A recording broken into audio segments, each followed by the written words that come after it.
Jehan Berman, bonjour, Boker Tov. Bonjour Boker Tov. Eh bien, comme d'habitude, on se reparle dans des situations de crise et je dois vous avouer qu'on a été tous émus, en tout cas ceux qui sont vos amis sur Facebook, de voir le post que vous avez envoyé hier parce que vous vouliez fêter le 4e anniversaire de votre fille. Tahir, c'est bien ça, c'est son nom? De mon fils, oui. De votre fils, pardon, de votre fils. Et dans le calme et dans la sérénité, ce qui est tout à fait légitime, eh bien, le Hamas et le djihad islamique ne vous l'ont pas permis et vous avez dû passer une nuit une journée extrêmement douloureuse hier, extrêmement tendue et également, je suppose, une nuit aussi difficile. Où êtes-vous, où on vous attrape ce matin? Ce matin, on est à Even Yehuda. Moi, je suis... les enfants sont réveillés, tout le monde s'est réveillé. Moi, je suis en train de repartir. Là, je vais repartir dans le sud, dans mes serres. Parce que le travail, les serres n'attendent pas. L'agriculture ne connaît pas la guerre. Donc, moi, je retourne dans mes serres pour travailler. Les enfants et ma femme restent ici.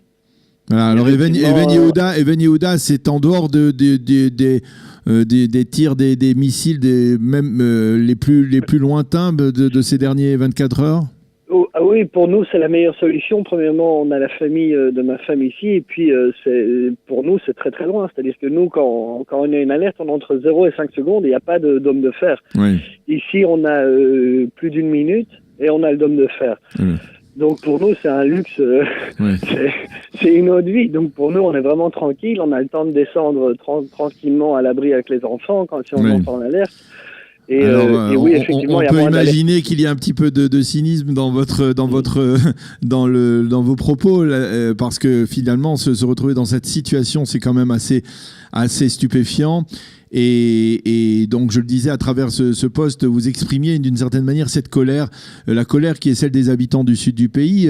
Mais aujourd'hui, après ce dernier round de guerre, on peut parler de guerre entre le Hamas et l'État d'Israël. En tout cas, nous, dans le sud, on en parle. C'est la guerre. C'est la guerre.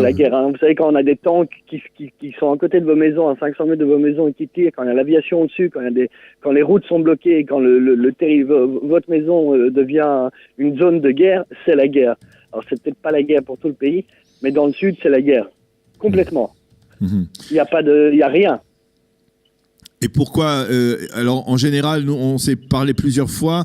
Là, vous avez décidé de partir parce que c'était trop. Vous avez dit c'est trop.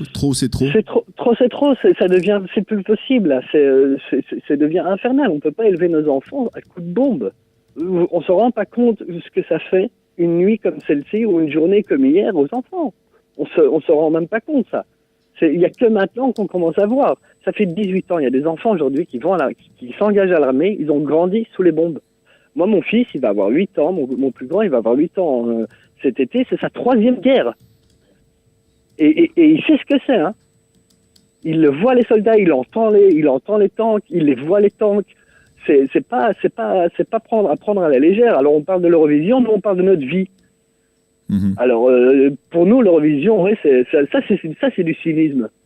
Quand les gros titres sont sur l'Eurovision, est-ce qu'on va l'annuler? On va pas l'annuler. Alors que nous, ça fait 1 an et demi qu'on se bat pour notre vie. Ça c'est cynique pour moi. Ça c'est cynique. C'est pas facile, non. C'est impossible. Nous on a directement décidé de partir parce que on en a marre. On peut pas vivre sous les bombes et sous les alertes et sous cette menace constante. Oui, nous on attend de notre gouvernement qu'il fasse quelque chose. Là, ça fait 1 an et demi dans notre région qu'on est sous le feu. 1 an et demi non-stop. C'est pas possible, là. Nous, dans la presse, on parle de tours et de rondes et encore une petite escalade. Une petite escalade, c'est pas de l'escalade, c'est une guerre continue. Ça fait 1 an et demi avec des pics et des moins pics, mais ça fait... Là, effectivement, oui, ils tirent sur Beersheva, ils tirent sur Ashdod, ils tirent sur Ashkelon, hein, ça se ressent. Mais ça fait 1 an et demi que c'est comme ça. Il y a une solution, à votre avis? Parce que c'est là la question, c'est-à-dire on a le sentiment, c'est-à-dire, vous savez, Yitzhak Rabin disait qu'il espérait qu'un jour Gaza soit englouti par la mer Méditerranée, parce qu'apparemment il n'y a pas de solution à ce problème. Est-ce qu'il y a Il y a quoi? Il y a 1 mois, 2 mois, je ne me souviens plus. Il y avait des manifestations dans Gaza où les Gazaouis allaient manifester et se sont pris des balles à balles réelles de la part du Hamas. On se souvient de ça. Oui. Même Gazaouis, moi j'ai parlé avec certains.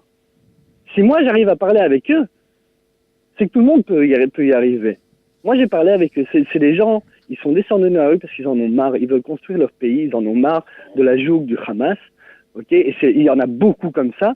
Seulement, ils ont peur de descendre dans les rues parce que c'est pas que contre le Hamas, c'est contre toutes les organisations terroristes qui ont la main mise sur la bande de Gaza et sur la population.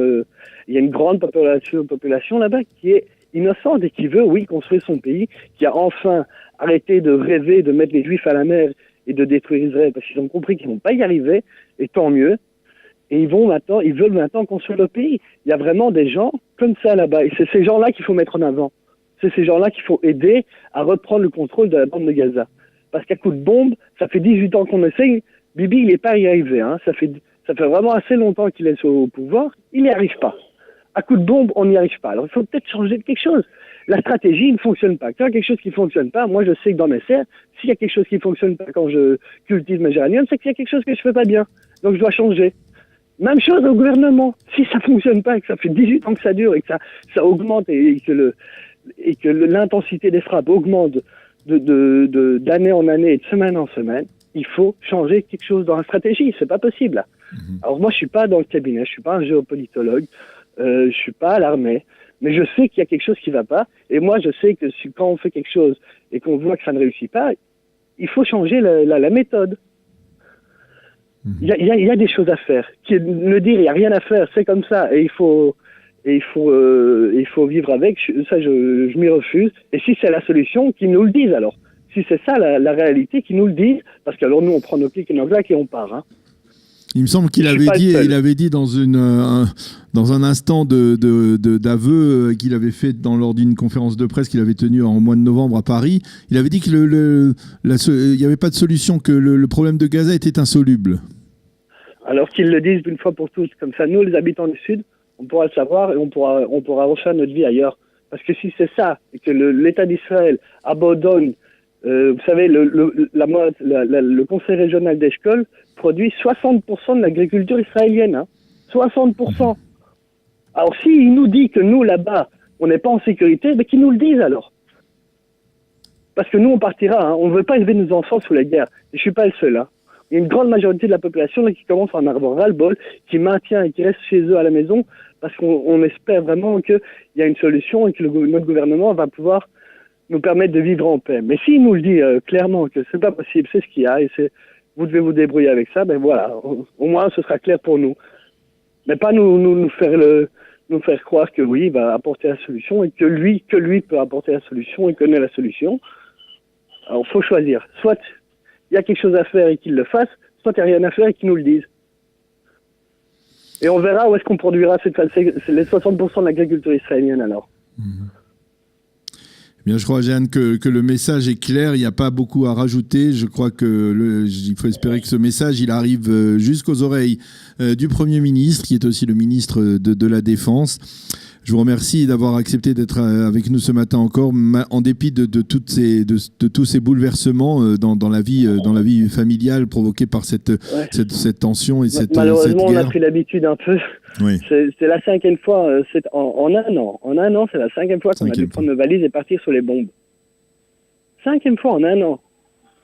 Moi, mon fils, il me dit, je suis content qu'il y ait des Tsevadom, comme ça au moins on est en vacances. Ouais. Vous savez, ces vacances, moi, ça me coûte un pont. Hein. Personne ne nous rembourse ça. Moi, ma femme qui va pas au travail, les enfants qui vont pas à l'école, tout ça, c'est nos frais. Hein. Ça, faut pas l'oublier. Hein. Donc, quand on est sur la route, ça coûte un pont. Un pont, faut acheter des vêtements pour les enfants, parce que je vais pas retourner dans le sud chaque fois aller prendre des vêtements et faire des machines à laver. On doit acheter des choses pour les enfants, on doit aller manger au restaurant, on doit faire des activités pendant la journée. Et puis on n'est pas chez nous. C'est insupportable. Insupportable. Merci encore, Jeanne, d'avoir été avec nous, et on vous renforce et on vous encourage, et on espère que le calme reviendra le plus rapidement possible et vous pourrez rentrer dans votre kibbutz, dans votre yishuv de Niroz.